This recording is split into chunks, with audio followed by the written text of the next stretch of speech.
Hello everybody, and just here, and welcome back to Gundam Witch from Mercury Season 2, Second Core, whatever you want to call it, Episode 15/3, depending on how you count them, of course. A lot has happened in the previous episode, and I wonder how are we going to continue from there? Because, I can see where we're going to go in this episode, probably, but it's not a given, and I'm having trouble figuring out what will be the larger scale and more like distant repercussions of what just happened. And a lot has happened. The most important thing, by far, is the confirmation that Ariel is indeed Eri, to some degree. We don't quite know what exactly is the deal there. Is Eri's brain transplanted into Ariel? Is Eri in a test tube, put in a tube with some formalin or something like that, formaldehyde, and placed in the chest of Ariel? Is just her consciousness transferred to Ariel's systems? What exactly is the degree of the merger of man and machine? That's still a question. We don't know the reason of why Prospera decided to do that in the first place. She says that she wants to use the Quiet Zero to create a world where Eri can be happy. So it doesn't make sense that she would kill her daughter, essentially, and put her, make a Gundam out of her, in order to create a world where she can take her daughter out of that Gundam and bring her back to life. That doesn't make much sense. She could have just run with Eri and start a new life and be happy.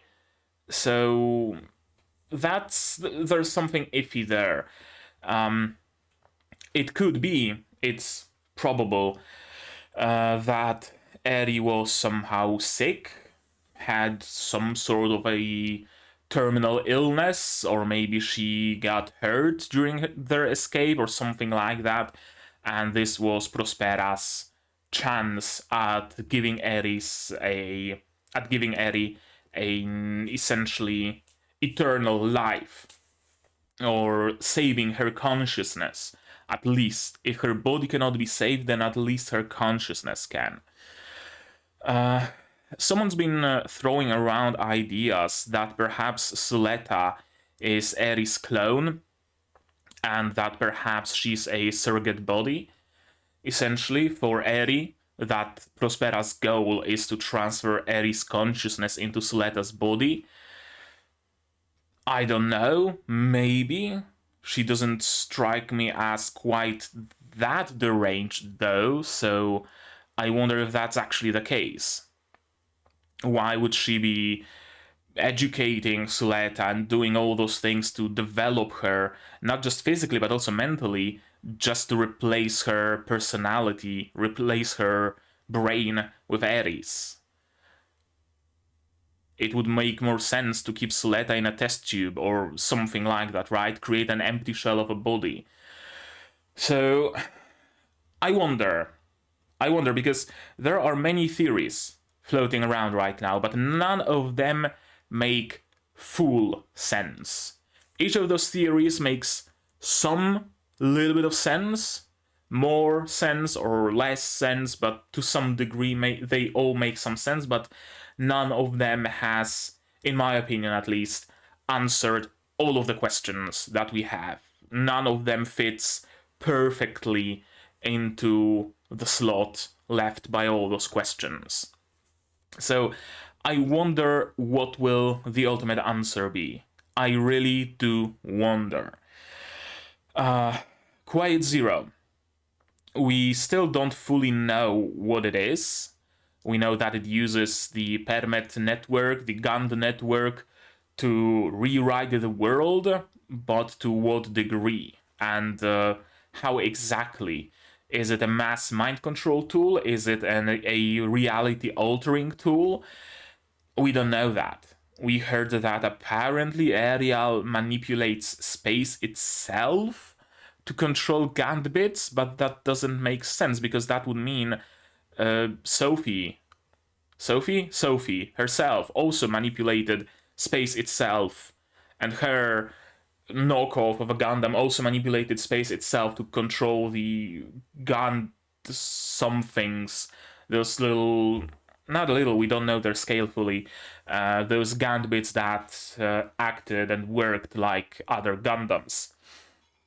So there is still some pieces of information, some critical pieces of information missing.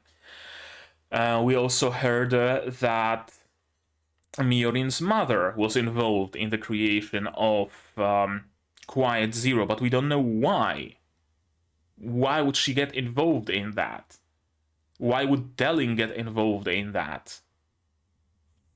It doesn't make sense. Again, doesn't make full sense why they would work on Quiet Zero, for what purpose.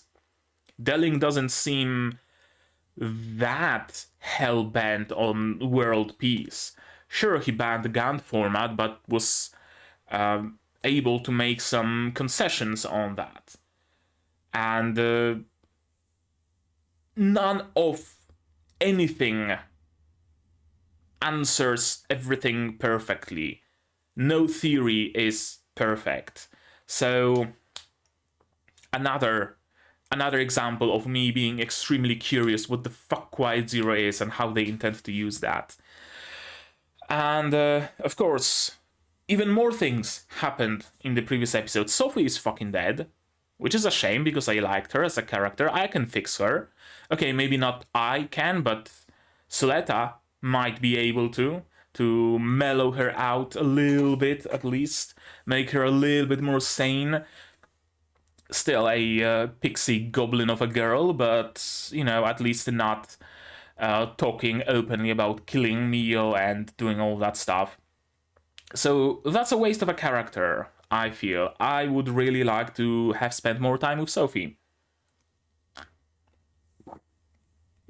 Alas, it wasn't given. And the rest are arrested as terrorists, that being Nika and Sophie's friend, whose name I forgot, whose name eludes me. They were arrested as terrorists, and the Earth House is also suspected of working with terrorists, or just probably the police or militia or whatever operates at Asticassia took them in for questioning. I think people jumping straight to conclusions that Earth House is terrorists, if that's kind of getting a little bit too far. That wasn't said anywhere. I think they've just been taken in for questioning. But that again begs the question, what will be the repercussions of that? Because it might just be a nothing burger, they get questioned and released, or it can be a very big thing. So we'll see about that. Elan is a very variable. We don't know what he's gonna do. We don't know who's he working with, even. Like, sure, he's under Pale. He is Elan's body double, but he doesn't seem content with that. He has his own ambitions, he has his own goals, he wants to do the things that he wants to do. So he's a little bit of a wild card in all of that, and I can see him being crucial to solving some of the issues, him being crucial to the story. And I wonder where it goes, in which direction. It's possible that he will somehow orchestrate an assassination on the original Elan and take his place. Wouldn't surprise me. Wouldn't surprise me if those were his plans. But again, we'll see where that goes. We haven't heard much about Guel, aka Bob, so maybe we will hear about him in this episode. Maybe he will be left at the end as the hero that saves the day, right? The jaded warrior who reluctantly returns to the battlefield and wipes the floor with everybody. We'll see.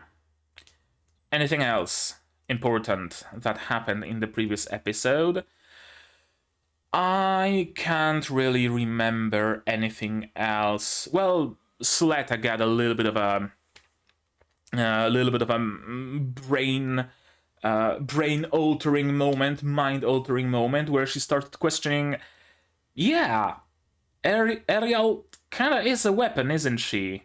Why would she be given weapons if she wasn't meant to be a weapon? Why are Gundams given weapons? Why do we train fighting if they aren't weapons? Curious, isn't it? But of course, the mantra of you run, you gain, you stay, you gain, and yada yada yada. So Suletta is over that. But she was smiling with tears going out of her eyes. So I suspect the brainwashing, the conditioning, the sleeper agent password might not be 100% effective. Perhaps it never was, perhaps it's not 100% effective anymore. We need to remember that some things have happened that Prospera didn't account for. The attack at Plant Queta, for example. It wasn't a part of her plans. So, right? Maybe not everything is going to go according to Keikaku. And of course, Shadik's father was also kidnapped by Shadik's people, because who else? A lot happened in the previous episode, didn't it? A whole lot. I've been talking for 12 minutes just to recap the previous episode. That's half the runtime of an episode. Jesus. Okay, let's cut the talk then. Let's cut the chatter and watch episode 15. How about that? To do that, you will need your subs, of course. I will need my sound to hear what's going on, and I'm also gonna have to ask you guys for your support, monetary on Patreon, for example, or not. Share my content, spread the word, costs you nothing, helps a lot. And with all of that out of the way, we can start watching episode 15 of Gundam Witch from Mercury in 3, 2, 1, go. Earth.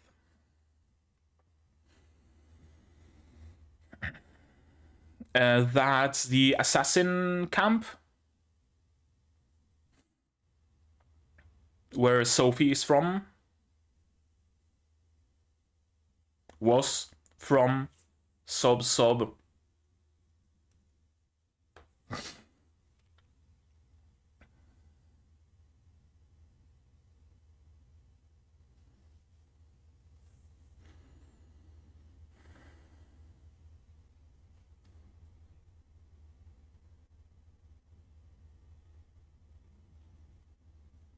Bob.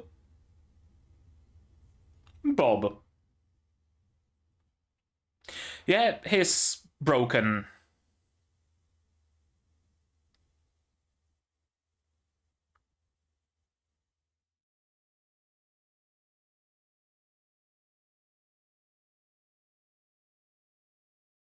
Yeah, just force feed him.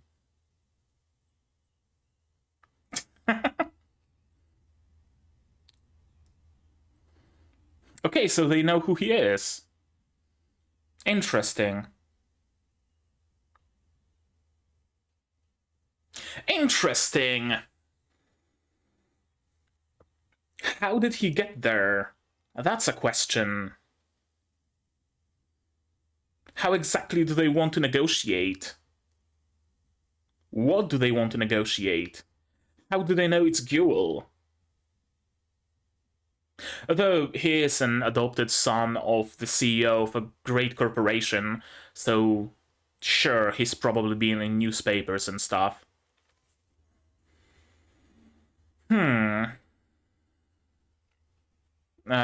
Sophie splashies.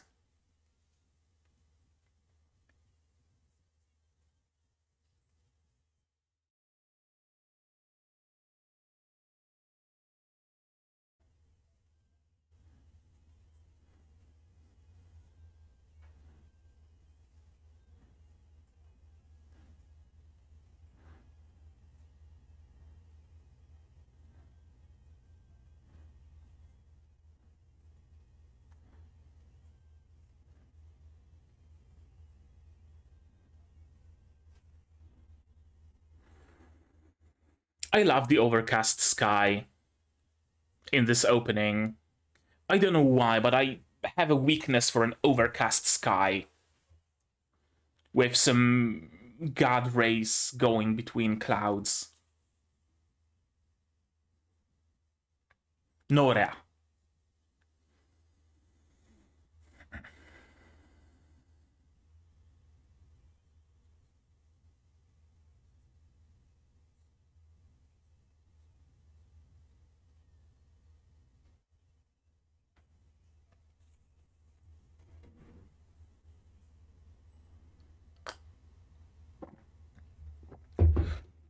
Right, they did launch an offensive towards Earth.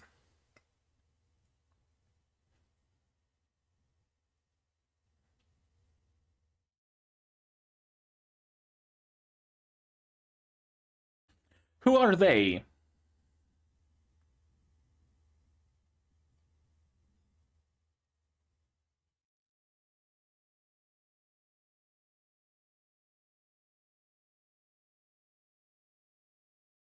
She's not wrong.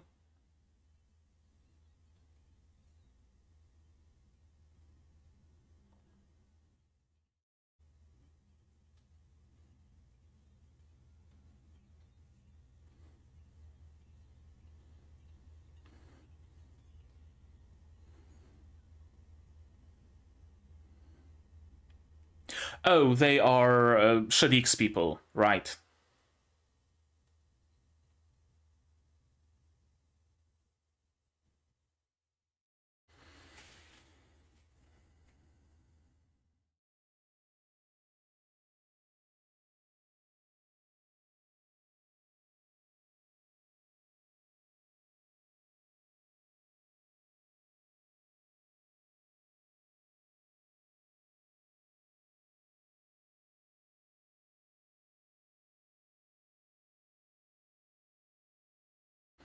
Yeah, what is his real objective?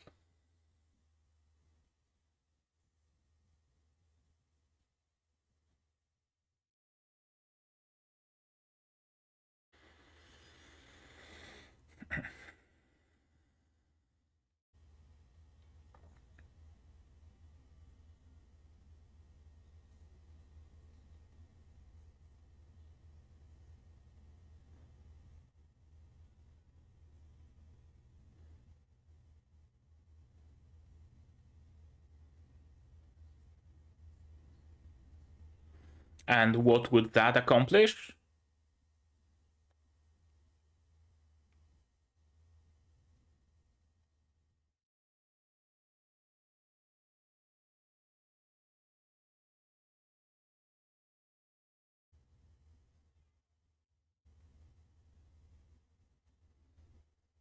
Okay, Shadik is half Earthian. Interesting.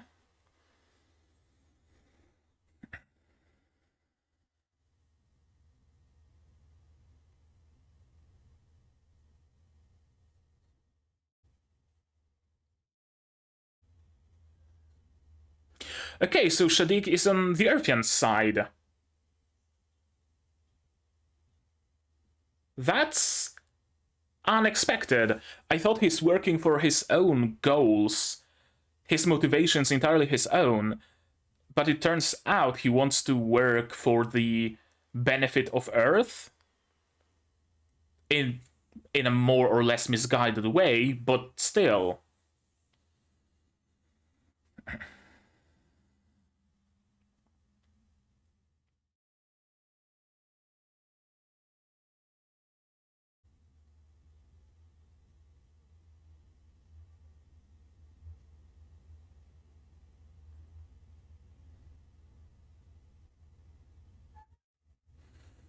Whomst. Oh, hello, Neil.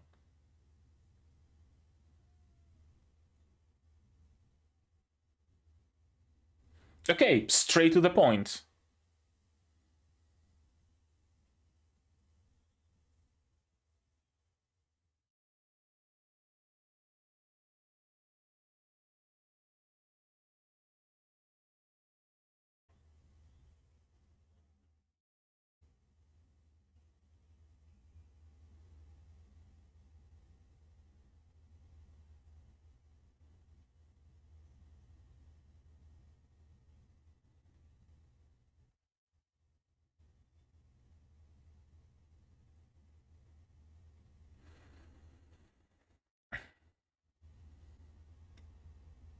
Sophie's grave. Yep.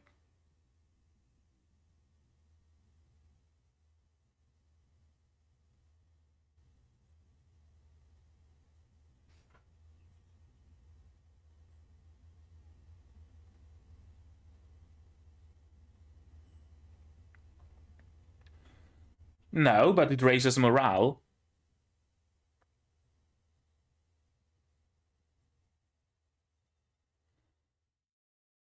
It's a very significant symbol, burying someone.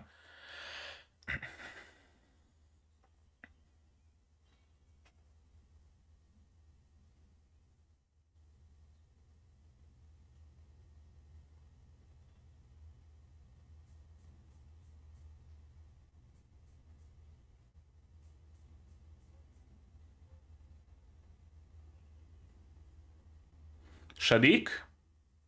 Oh no, Guel.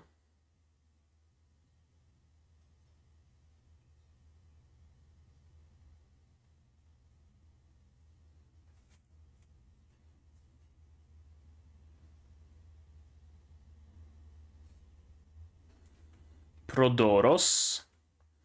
Another marketable gunpla.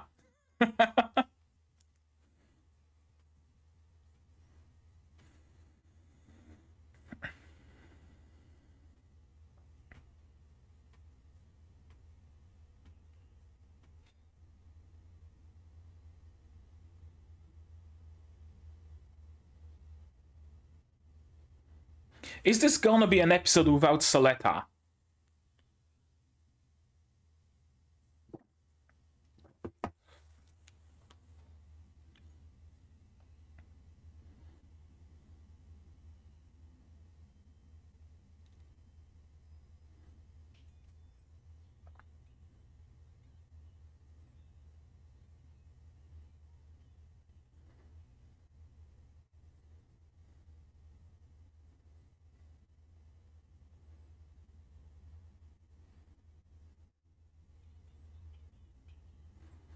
Well, your father shouldn't have been a part of a terrorist group. It's simple as that, really.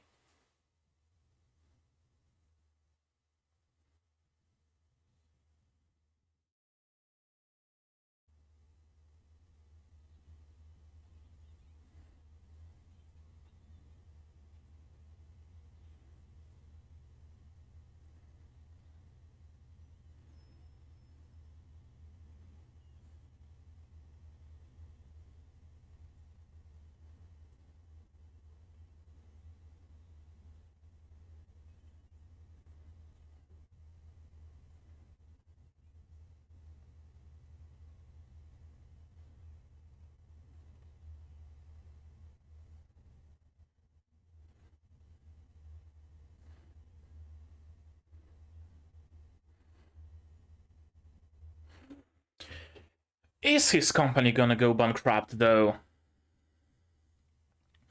I thought his brother is taking a decent care of it.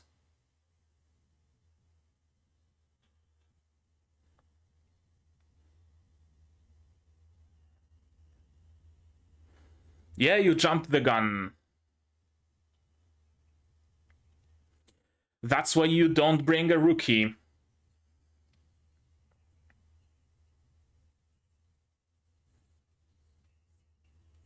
And you're dead. Also, I love those little flying crafts that they're using. They don't bother getting like jetpacks or something, just have a couple of planes that carry them.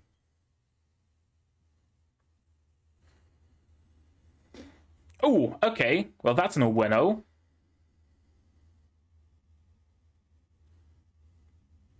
Is the combat gonna end and Olcott, the kids, and Guel are gonna be on their own?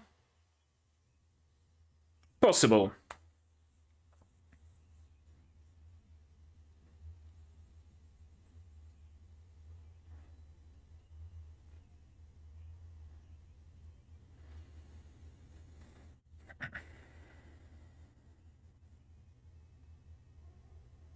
To some chemical plant?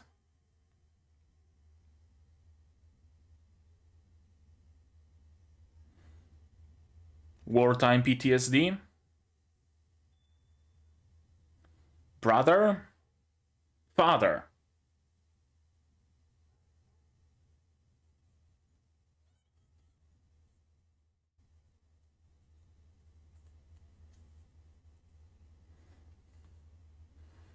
Okay, that's cool.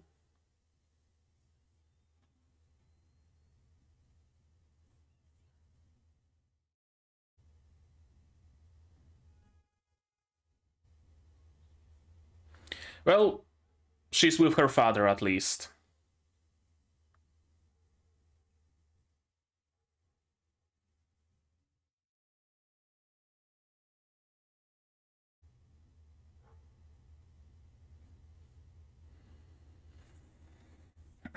I wonder. Oh, she's breathing. She's not dead.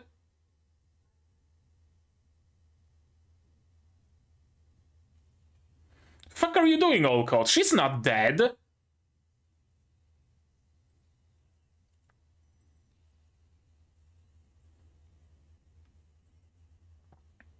No, not quite. Yeah.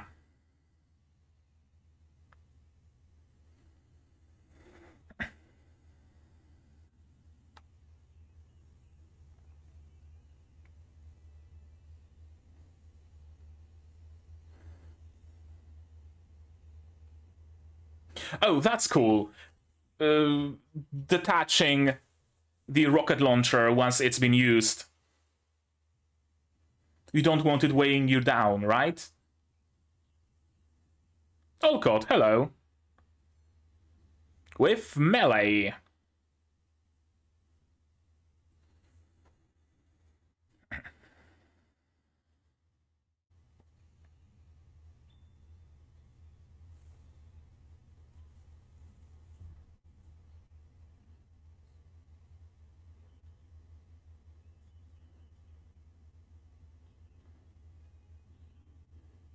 Guel?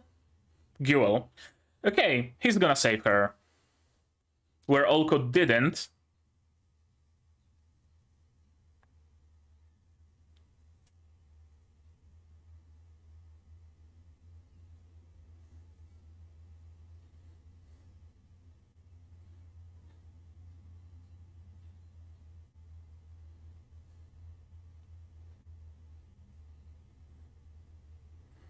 He wants to save you, what else?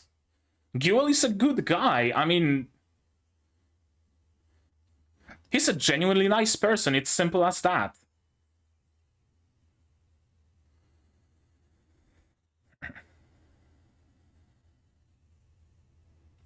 And another one dead.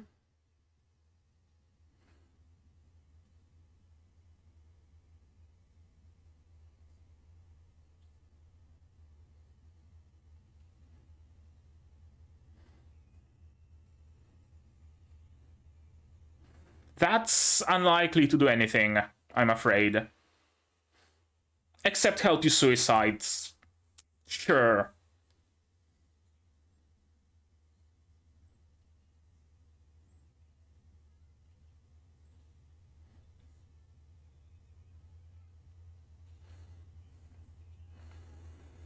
That's why energy weapons are superior. I'm assuming you can have more energy in your batteries or whatever than you can carry physical ammo.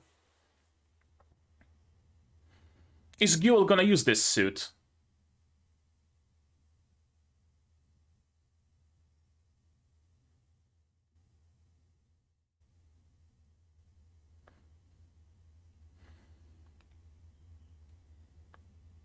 Okay, pilot's dead. Is the suit functional, though?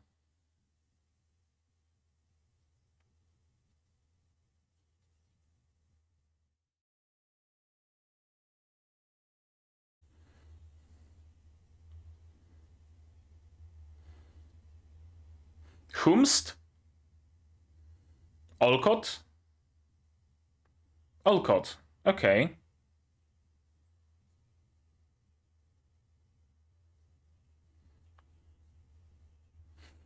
Why did he join the Earthians then?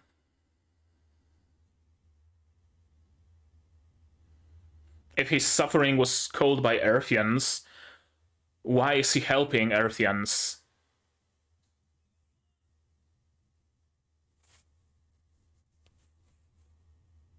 What's that? A flare? No, a suit. Okay. So they do have some flight capability.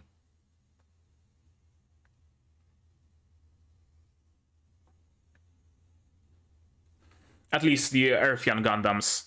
Mobile suits, sorry. Not every mobile suit is a Gundam, I keep forgetting.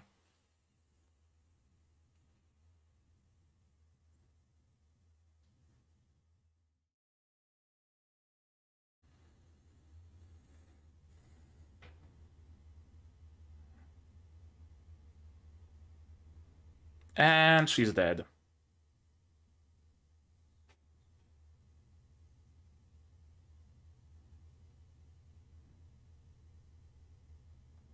Okay, so just Olcott and Guel will be left on Earth?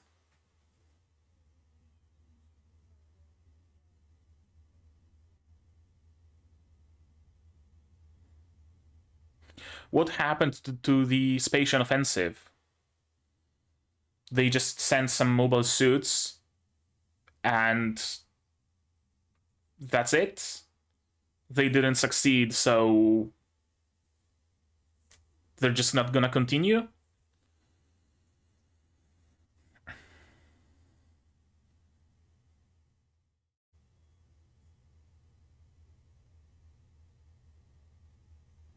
But I can be your father figure.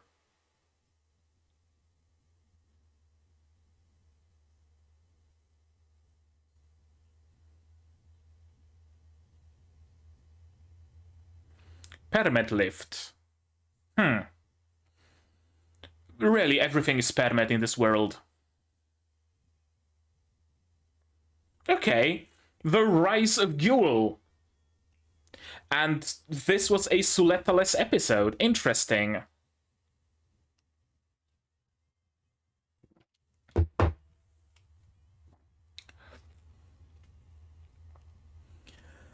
It seems like the main purpose of this episode was showing us the other side. And they succeeded. I empathize with them as well.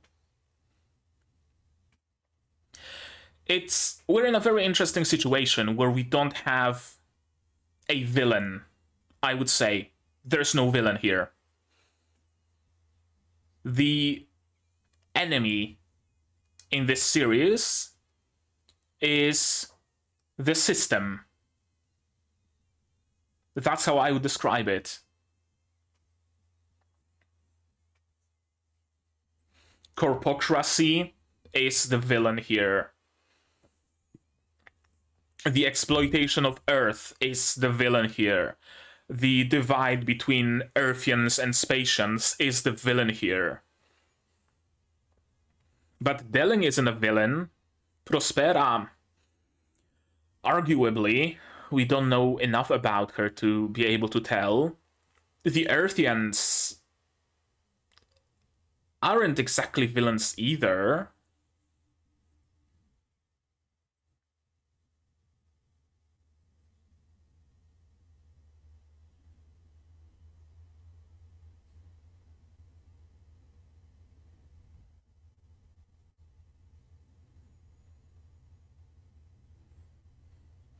Prospera? Oh, Delling.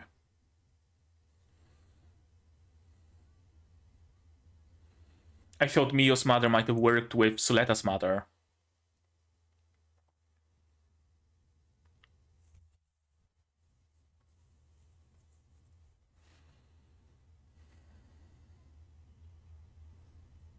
Oh, that's a very nice visual on the T.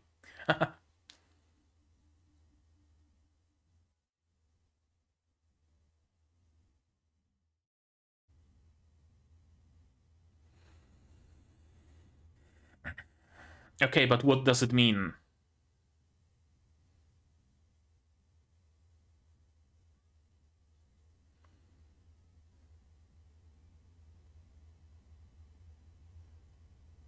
The restoration of human nature, what does it mean? Going back to Unga Bunga, hunting animals and gathering berries, or...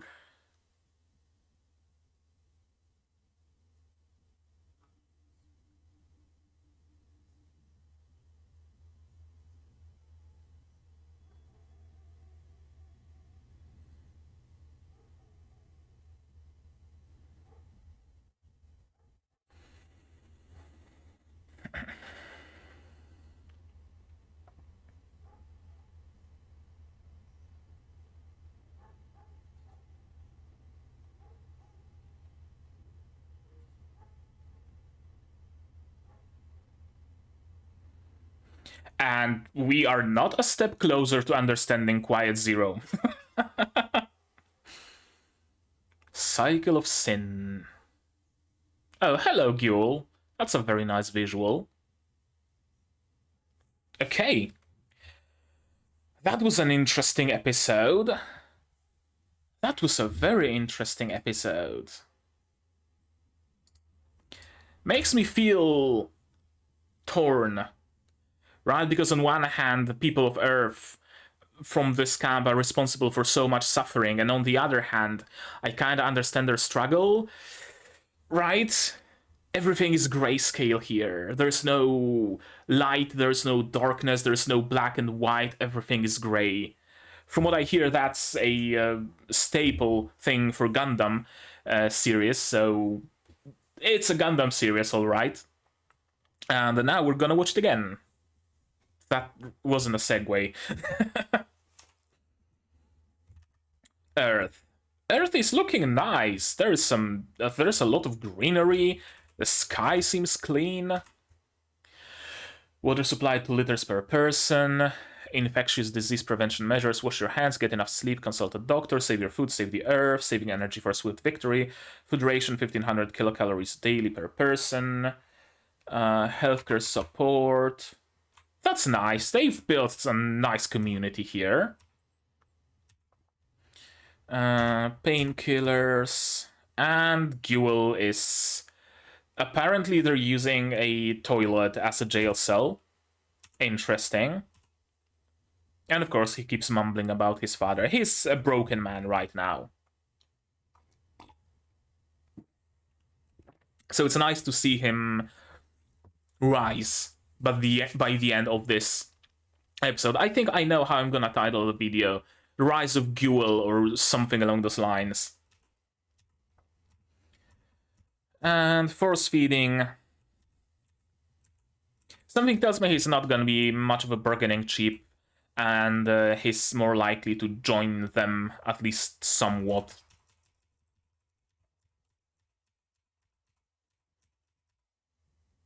Benerit Group sniffed them out, indeed.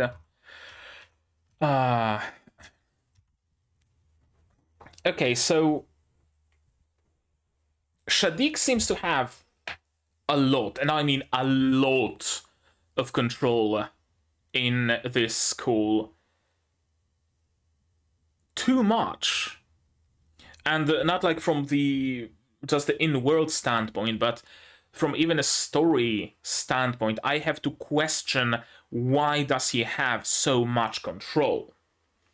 Like, I know that in anime, student council is above God himself. That's been a trope for the longest time. But you'd think that there would be a council, and not just Shadiq. There are people in the lounge who are not Shadiq. There is Guel's brother, right? There is Elan. And apparently Shadiq has absolute power. I wonder why that is and how that is, and it doesn't sit quite well with me.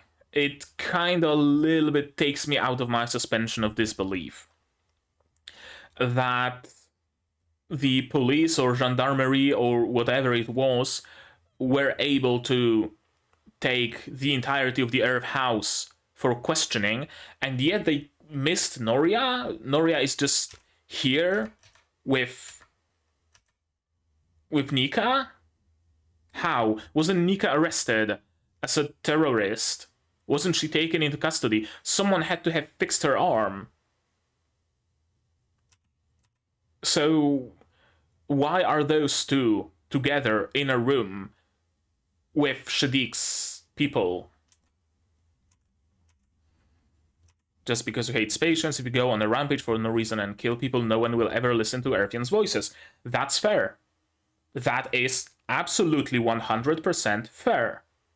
And that's a thing that actually can be confirmed from reality, right? When you see protesters on Earth, right, in our real world, when you see protesters glue themselves to a highway or something like that, who are the drivers? Who are the people mad at?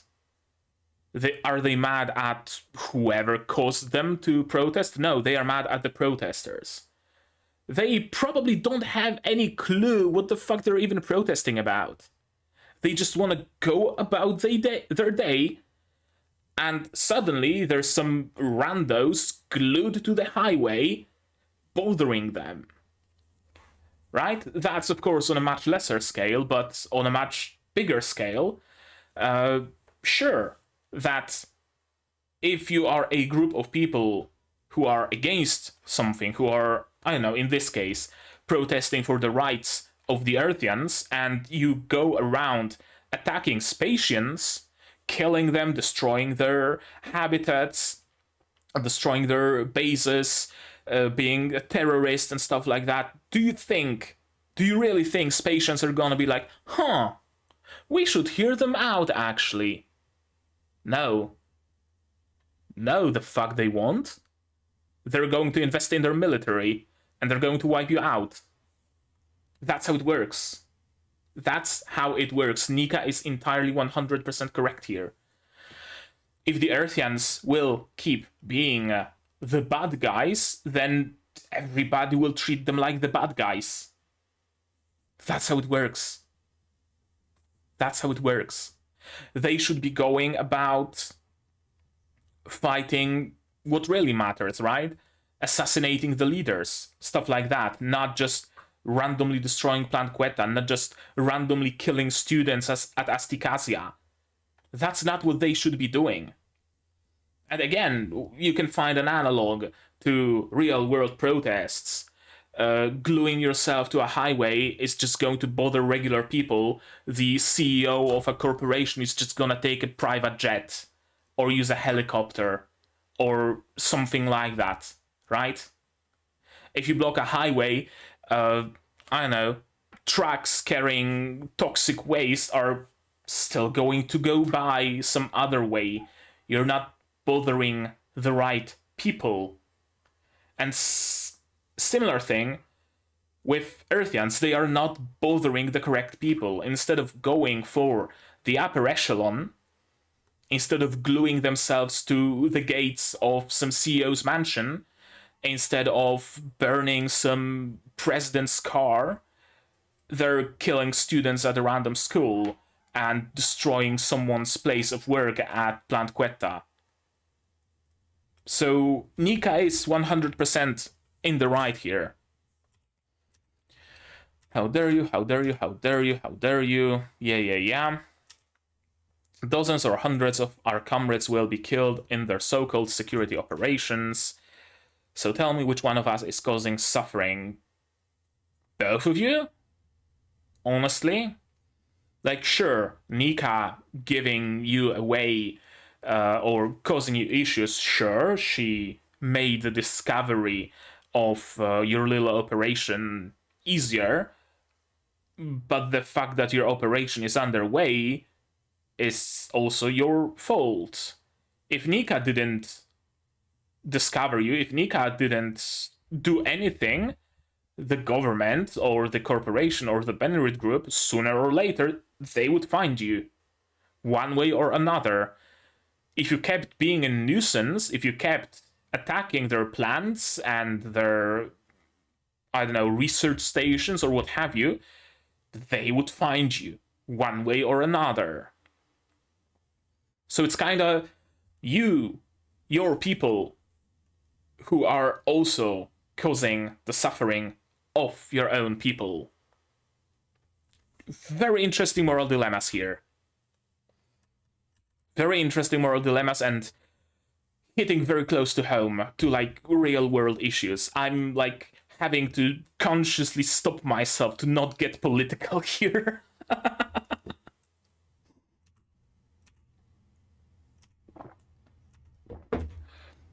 Presidency of the group. No, it seems Shadiq doesn't want the presidency of the group, or at least it is not his ultimate goal. We covertly finance the massive costs of space development through war partitioning, and he wants to destroy that system. But I have a better idea. We merely need to sell all the Benerit Group's assets to Earth. I have no clue what Shadiq's plan is. Like, I hear what he's saying, right? War partitioning bad, we need to destroy the systems. The system, we need to sell our assets to Earth. But why? What is it going to accomplish? I have no clue. Who knows when the next war will start? We'll use the friction between Earth and the corporations to create a situation that works as deterrence. If we do that, no one will have any need to start wars on Earth. What is his plan exactly? Is his plan to essentially turn Earth into Benerit Group planet? Kinda, sorta.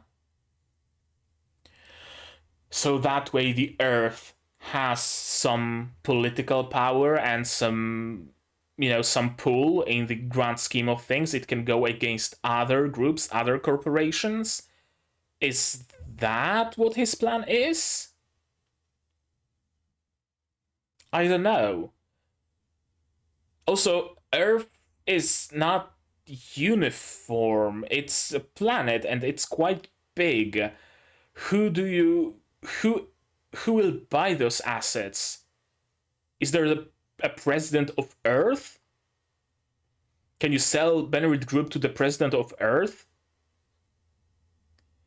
Or do you sell like Asian continent to Pale?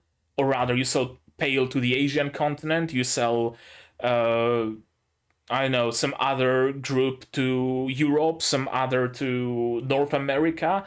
Or how do you intend to do that? I have no clue. I hear what he's saying, but I can't imagine it in practice. If you understood it better, then please do let me know, because maybe I'm just missing something. Maybe I'm missing some detail. Maybe something's been lost in translation. I don't know, maybe there's some supplementary material. Tell me about it in the comments or on the Discord, if you know what's up. As long as patients alone control all the interests and keep exploiting us, one can't do anything without power. Sure. I'll be the one who seizes that power. So, yeah, essentially, in the grand scheme of things, Shadiq's plan is get a lot of money, get a lot of military strength, get a lot of power, take over the Earth, but not in an antagonistic way, but rather as a protector, right? Make Earth a part of your corporate group to protect it. That's more or less his plan. He wants to gain a lot of power to protect the Earth. Which is interesting. I honestly never would have thought that Shadiq's plans and Shadiq's goals have to do with Earth. I thought he might want to capture his father's company. I thought he might want to capture the Benerit Group as a whole. That was the most likely. But I had no idea his ambitions reach higher still. That's cool. That's cool. I wish he went about it a little bit of a different way, but do the ends justify the means? That's another question, isn't it? Uh, Earth seems very green. Honestly, from what we've been seeing, I fully expected Earth to be just ravaged, to be completely strip mined of resources and just mega cities built everywhere. But there is a lot of greenery. There's like untouched forests, there's greenery in the cities. It doesn't look dystopian. Why? It doesn't look dystopian. Why aren't we, Dominicus, being sent out rather than the group's security forces? And there's this guy again. I forgot who he is, but remind me if you remember, but I forgot. But I recognize him. It was the board's decision. They don't want to owe anything to Cathedra. That's why they're sending their own forces and not Cathedral's forces. What is Quiet Zero? Let me be the point man. You shouldn't have agreed to that because he kinda doomed you all. I mean, not like they had a chance in the first place, but his outburst was entirely unnecessary. And we are, of course, humanizing the Earthians. We are showing their struggle, we are showing their, issues, their sadness, their love, their connections. They are a family.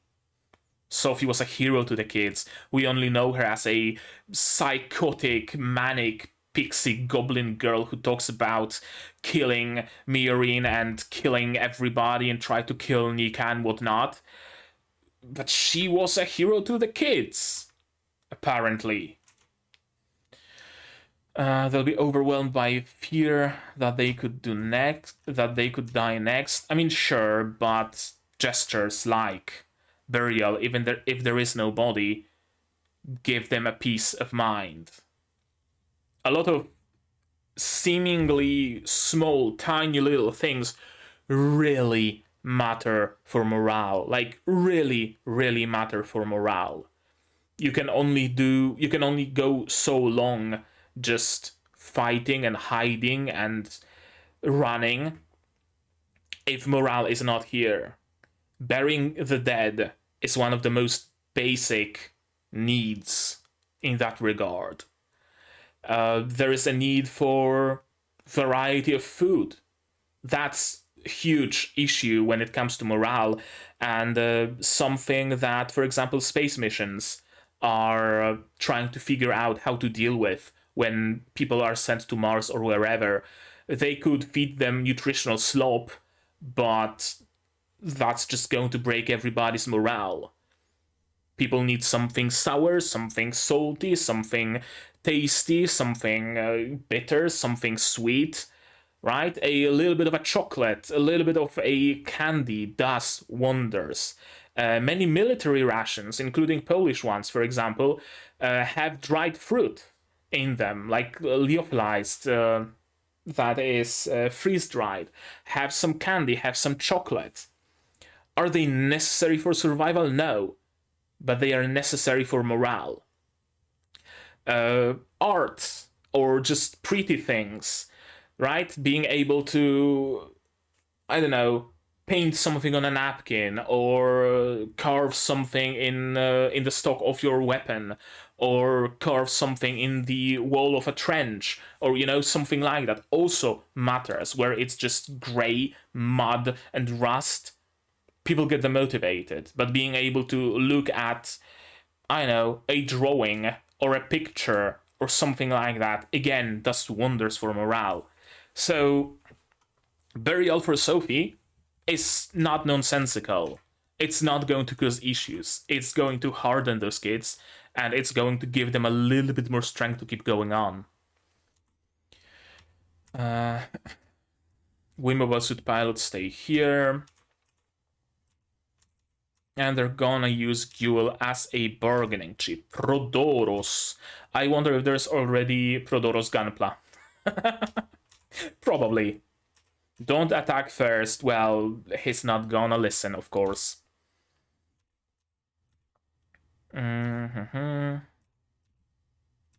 It's the middle of the night, perfect time for an attack.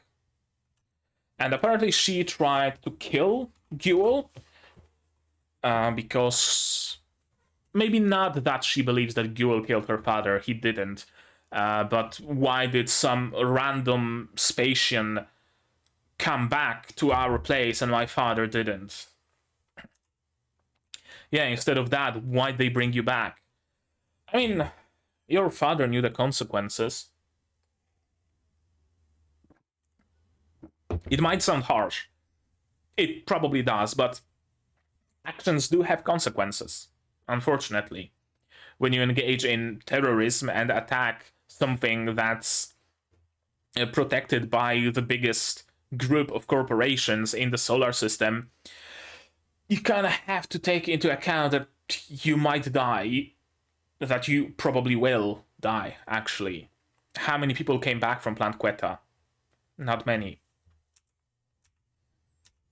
And of course, Guel has those same things. Why me and not my dad? If I had died, my dad would have been alive. Yeah, kinda. And it's eating him. What's the point? Did you hear? This guy's company is about to go bankrupt. And that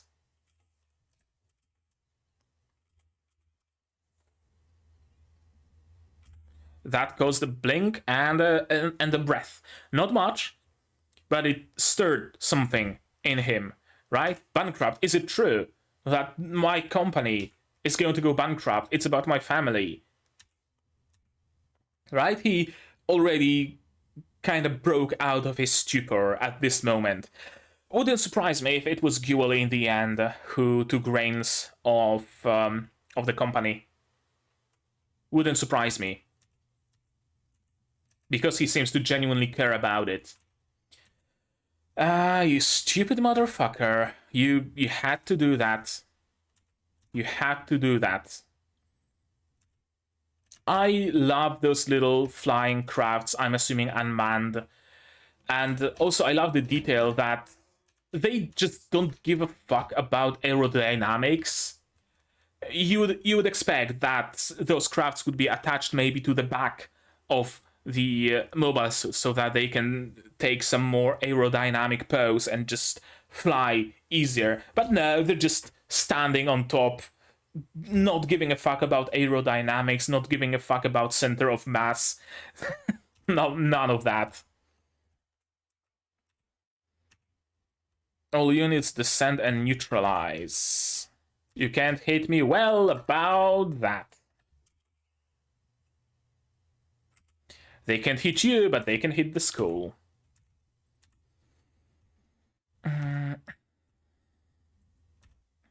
Draw them towards the factory.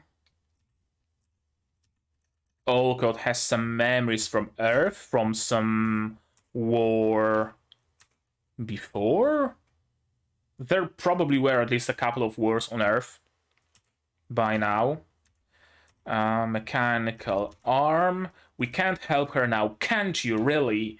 She stayed alive for a decently long time. If you were to apply some, first aid, close a wound, or, stuff like that, she might still be alive. But you decide not to. You decided to just leave her for dead.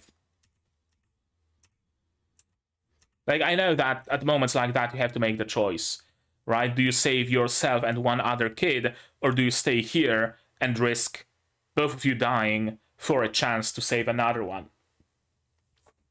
Do you guarantee the survival of 2 people, or do you risk the survival of 3 people for the potential survival of 3 people?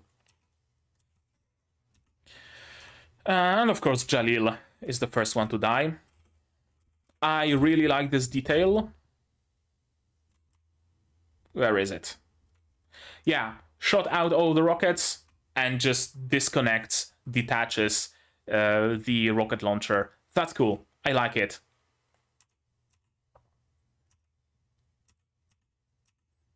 Olcott, Ex Machina. And Guel, the only person who actually cared, in the end, who actually cared about this girl, who actually wanted to help her. Why? He doesn't know. He's acting on instinct of a good guy. He's not going to leave a kid to bleed out. He's too good of a person to do that.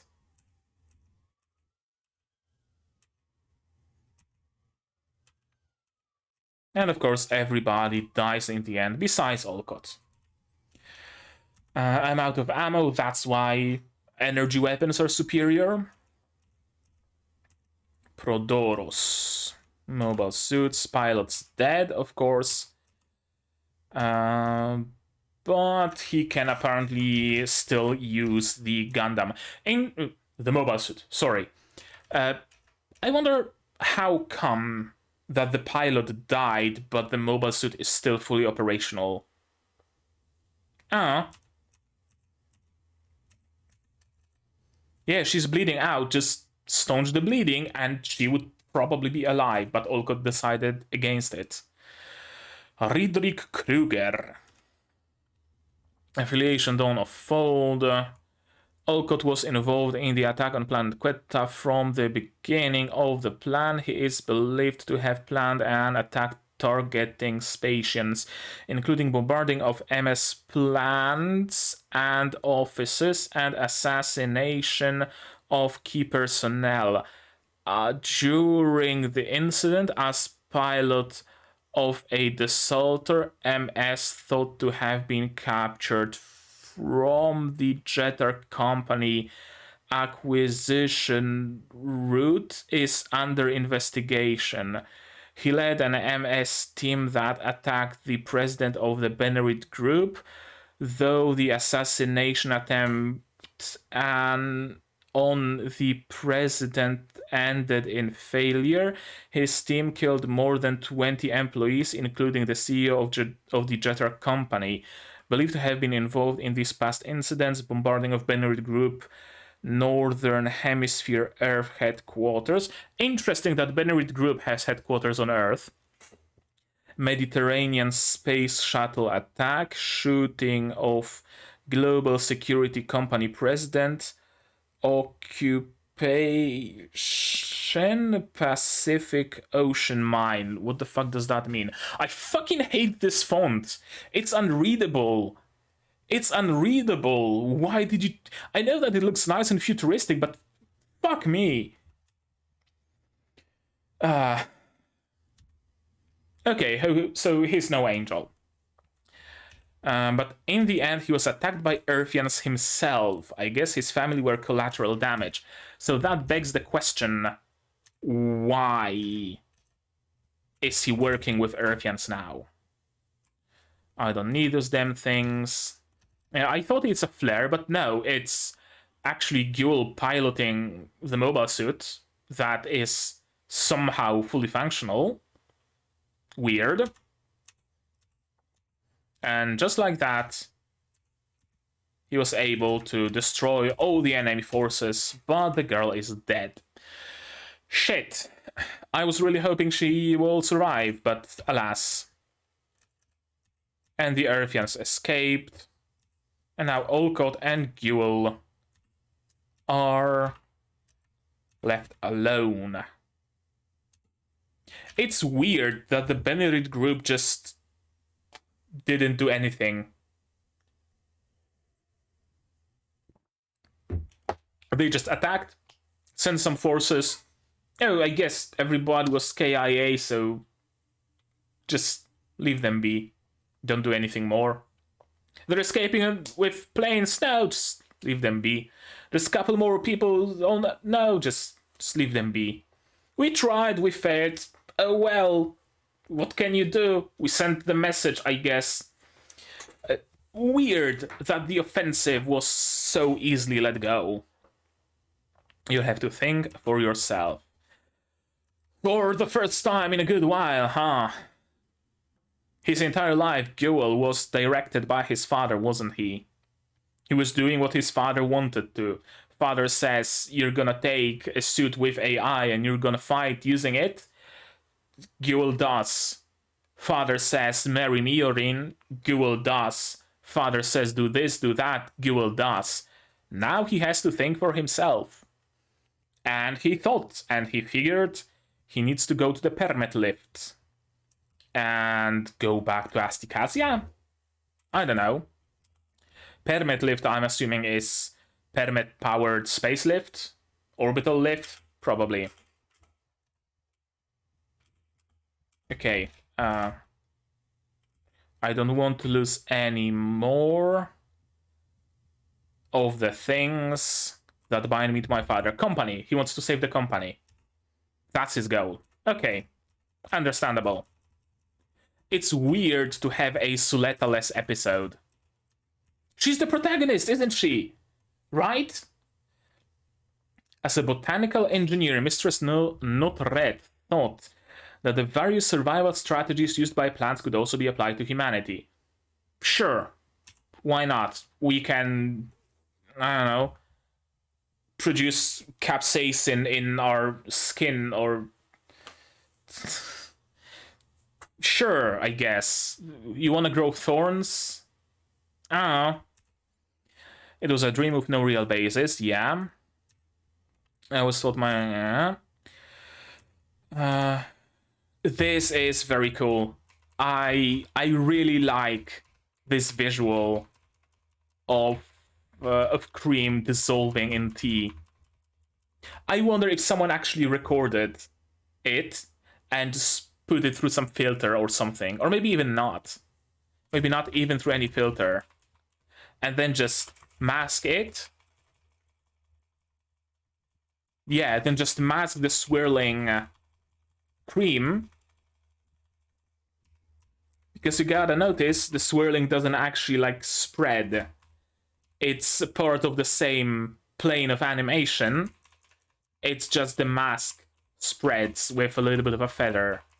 So it's probably a recording of actual milk tea. And they just masked it. Yeah, you can even see the bubble.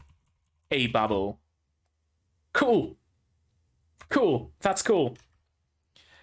People abandon their own will and left decisions to their weapons. Yeah. Kind of like Gundams, right? Let the Gundam carry you. Kind of like what happened with Suletta, Eri, and Sophie, where Suletta had no control over Eri attacking Sophie. Kind of like that. Soldiers were consumed as expendable parts. Yada. That's what the president desired. The restoration of human nature. What does it mean, though? Even if you could control conflict through war partitioning, so that was apparently Delling's invention that Shadik now wants to dismantle. Interesting what the consequences would be. He never managed to achieve order. That's why Mistress Not Red's vision became a source of hope. How do you want to use botany?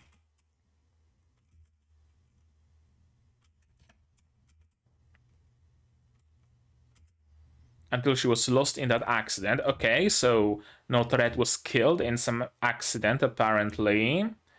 If he felt sad, he should have said so. There was always some new enemy or rebellion, yeah. I finally get it. Well, I don't. I understand why my lousy father's... Okay, I guess that's what she gets. He thought it was safest to marry me off to someone powerful. Yeah, so you have protection. And it was also good camouflage for Quiet Zero. That I don't get. How was Miorine's marriage a camouflage for Quiet Zero? I have no clue. I still have no clue what the fuck Quiet Zero even is, to begin with.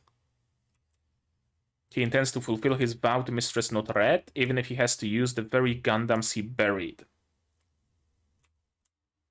But you can pick your own path, follow your own heart, yada. Cycle of Sin? Whose Cycle of Sin? I don't know. There's so many sinners in this series. So many shitty fathers with shitty children.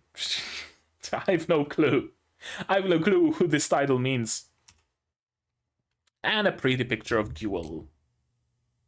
He looks much more like a Bishonen here, doesn't he? Okay.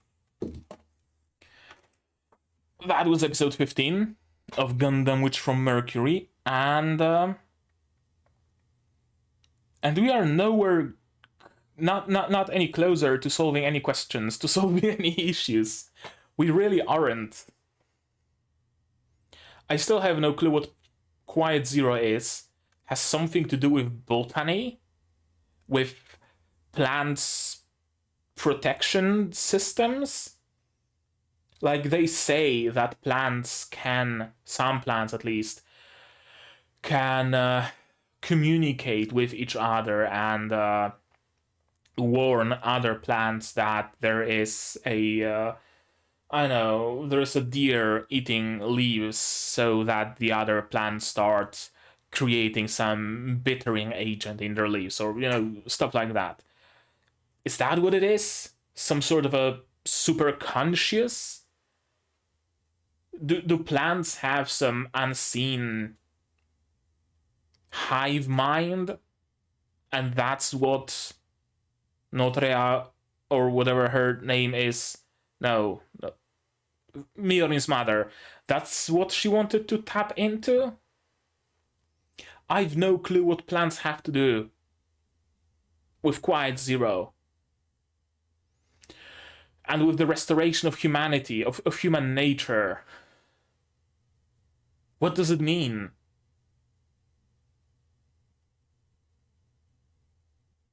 What does it mean? And how do you want to use gun format to do whatever the fuck you're trying to do? I have even more questions now. Like, initially I thought that Quiet Zero might be some mass mind control tool or something like that, but now we add botany to the mix? What? No idea. No idea. But I'm kinda reminded of Tokyo 24-ku. Again, spoilers for Tokyo 24-ku. The city mayor or president or whatever the fuck his title was also wanted to create a world, a city without crime because his wife was killed in a crime. So he did many, many things that go against morals and stuff. Yeah, very reminiscent. I wonder if actually, though, I wonder what actually is Delling's goal here. And we won't know that until we learn what Quiet Zero is. Quiet Zero might as well be a solar system scale EMP that just destroys all technology and people go back to building wooden houses and Unga Bunga dancing around fire. I don't know. Is that human nature? Is that what he wants to bring back? What's the deal with botany, though? Does he want humans to be like self-sustainable, implant chlorophylle into their skin so they don't need to exploit the planet to eat and they can just live in the forest and bask in the sun? And I've no clue. And after seeing this episode and the after credit scene, most of all, I feel like I'm even further from the answer than I already was.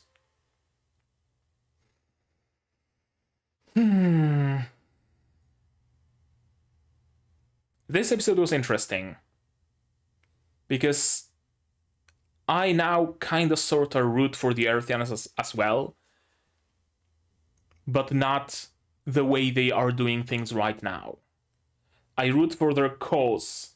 I don't root for their methods, if you understand what I mean by that. I root for them to get what they want. I root for them to finally have peace, to have free Earth, all those things that they want, but I don't like that they are using terrorism and attacking random students and doing things like that. That doesn't sit well with me. Very morally ambiguous, very ends justify the means, but do they really? Very grey. In the same way, Spatians, are they black, are they white, or are they grey? I guess depending on who exactly. And isn't it the case, really, that groups aren't really black and white. People might be. Within a certain group of Spatians, for example, there are decent people like Guel, and there are not decent people like the CEOs of corporations. And then, again, not every CEO of every corporation. Delling seems to have, generally speaking, good plans to do good. So I can't say that he's a villain here, that he's entirely black. The world of moral ambiguity, huh? The only pure thing in this world is Suletta. She's too stupid to be evil.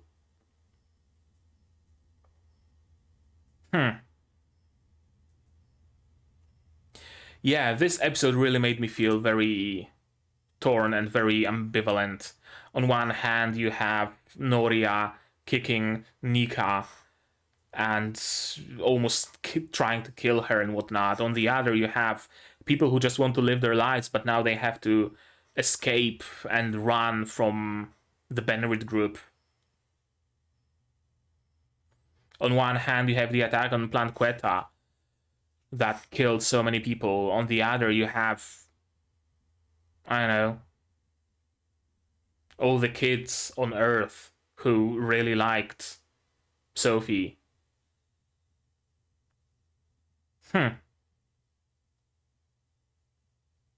Okay, I think that's it. I don't think I have anything more to say on the topic. I wonder what's Guel's goal.